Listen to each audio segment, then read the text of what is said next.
Hello, welcome to the Best Football Show. I'm Brian Baldinger at Baldy NFL, all over social media and all the platforms, TikTok and X and Instagram, YouTube, you name it.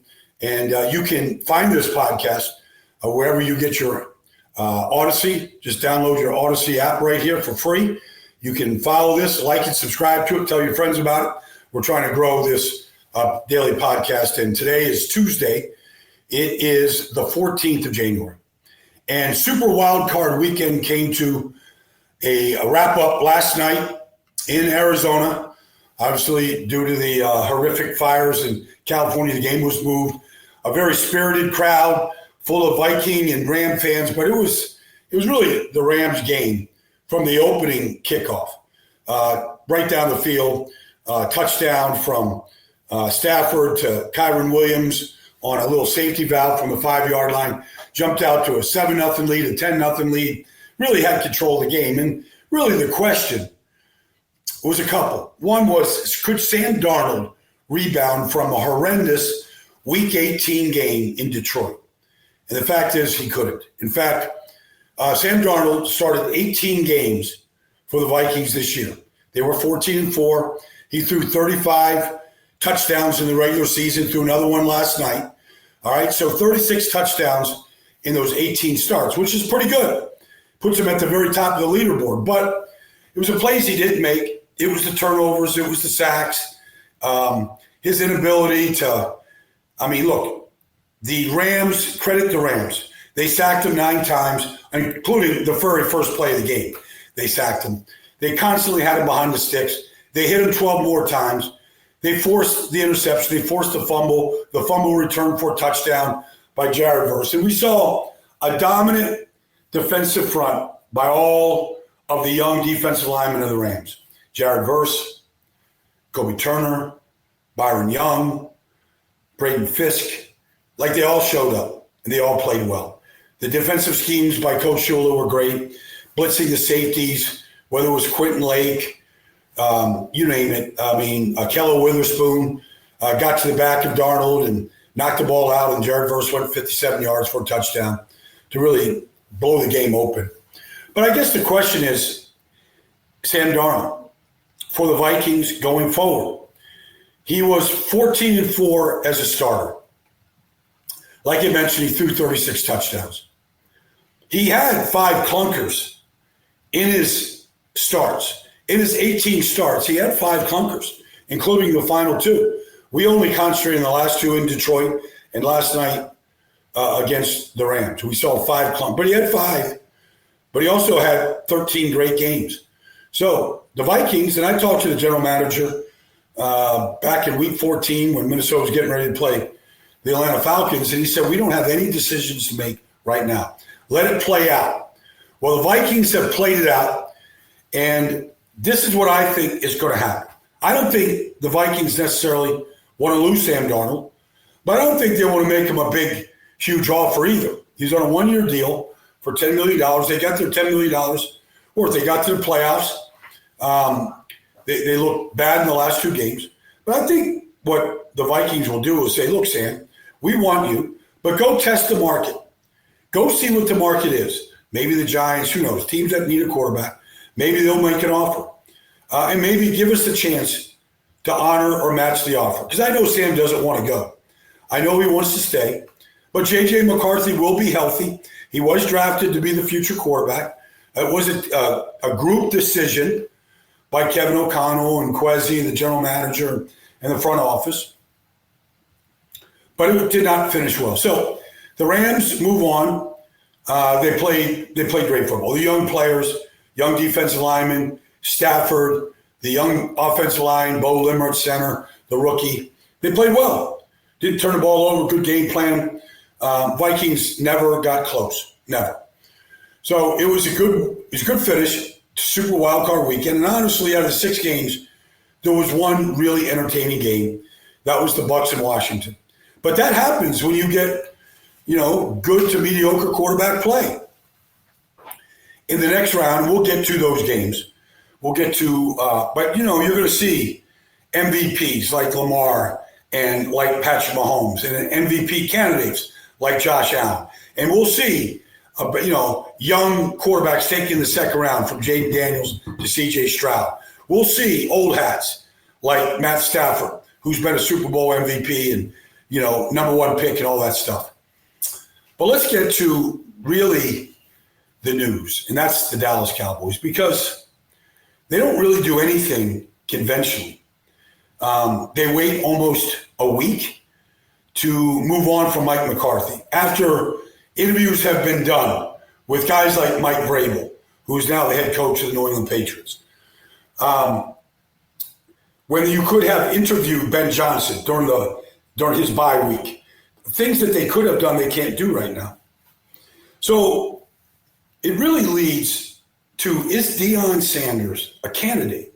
Now, I saw Deion at the Hula Bowl last Thursday. I talked to Deion on the sidelines. He came. He had 6 players playing in the Hula Bowl, including the punter and 3 defensive linemen and the linebacker, Levante Bentley. Like, they had good players in the Hula Bowl. He came. Obviously, Deion's a Florida kid, Florida man. So he was down there to support his players. And I asked him about Travis Hunter. Can he play both ways in the NFL? He said absolutely, especially if you get 40 seconds between plays, which you don't get in the college game. So if you get time to rest and defense and offense, he believes he can be a factor both ways. Then I asked him about coaching at the next level. He said he would love to coach his kids, love to coach Shedeur and Shiloh like he did at Colorado. So, Cowboys, I believe will interview Deion. I believe they'll interview Kellen Moore. When Mike McCarthy got the job, he was there for 5 years. They basically told Mike McCarthy, Kellen Moore's your offensive coordinator. Now, eventually, Mike took over the play calling, and Kellen moved on to Philadelphia this year. He's got his team, right now in the divisional playoff round, and they'll be the favorites against the Rams. But I think Deion is interested. Now, without really going, even if he can't coach his kids, I think he's got some real things that he would tell Jerry Jones. Like some of these guys going on podcasts after games and, basically saying whatever they want to say. Like some of this stuff, Deion believes, let me say this. Deion believes in old school coaching. He believes in what Sean Payton does. He believes in what Jim Harbaugh did with the Chargers this year. He believes in what Bill Belichick did, where you basically speak with one voice. There is discipline. We heard all kinds of noise coming out of Miami that players were routinely late for Mike McDaniel. Like that stuff's not going to happen with Deion. It didn't happen to Jackson State. Doesn't happen to Colorado. And if Deion gets a shot with the Cowboys, I think he would tell Jerry Jones, like whatever nonsense has been allowed to go on, players late, treatment, like there's going to be one voice and it'll be Deion's. And there's going to be respect for Deion as a coach. He's going to be addressed as coach. He's going to be the coach. He's going to be the one voice that speaks for the organization. I don't even know if Jerry Jones will be able to do his radio shows and things. It'll go through Deion. And there will be old school discipline. How to practice, how to be prepared, how to prepare. The same things I think that Mike Vrabel will bring to the New England Patriots that he brought to Tennessee. There's going to be an old school mentality. And there has to be. That's the only way Deion, if Deion isn't allowed to operate in that type of environment, he wouldn't take the job, any job. Like he's got to be in charge. He wants to lead. He wants to develop young men. And a lot of these players, even at the NFL level, while they may be pros, they have to develop as men. It's a big part of Deion's programs. So I think he's a candidate. I think Jerry Jones would be foolish not to talk to him. He's won at the Jackson at that level, and he won big at Colorado, a program that was moribund, and he turned it around. I think he can coach. And I've talked to Warren Sapp. I've talked to a lot of coaches that have coached with him. They believe in Deion as a head coach, as a motivator, as a guy that knows how to prepare, as a guy that knows how to light a fire under his players. I think Deion has what it takes to be a good NFL coach. I really do. And there's a no-nonsense approach to the whole game, to the whole thing. But would he love to be able to coach Shedeur and Shiloh? If there's a way that the Cowboys can get that done, trading certain players, I think there's certain players in that Cowboys team right now that Deion wouldn't have any problem trading. And I'm talking about some star players. But I think Deion would have no problem starting from scratch and doing it his way.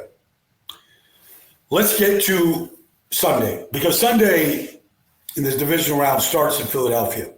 And I feel like the Rams really got the short end of the stick in this divisional round. First of all, they played on Monday night last night on the road. So they had to pack up in Arizona, albeit 1 hour flight to LA. But still, you got to get on a plane. You got to get to LA. They get to LA, 3, 4 in the morning on Tuesday. The Eagles have already, they took care of business on Sunday. They've already had a full day to prepare. They had a day to watch the Rams last night, to get into their game planning last night. They already ran the Rams out of their gym, on November 24th, when they had their best offensive day of the year. They ran for 255 yards. They had over 500 yards of offense. They scored 37 points. Now, every game is different, but, Saquon had his best day as an Eagle. I think he set the Eagle rush record that day that LaShawn McCoy had. I believe I'm right on that. Maybe I've got to get the numbers right. But I believe Saquon, he had 2 70-plus yard touchdown runs. They had no problem with that Rams front. They gave the Vikings problems all night. And because the Eagles are just better in the trenches than the Rams are. Now, coaching matters, and every game is different. And Sean McVay will have a different game plan than he had on November 24th. The fact remains, they're going to be on a short week. They got to travel on Saturday after getting back at 3 or 4 in the morning on Tuesday morning. It's a very short week. The Eagles have had a full day and a half extra to prepare for this game. Now, the Eagles didn't have a dynamic passing game on Sunday. They only attempted 21 passes. They completed 13. They really didn't attack in the passing game. Opening drive, touchdown, Jahan Dotson.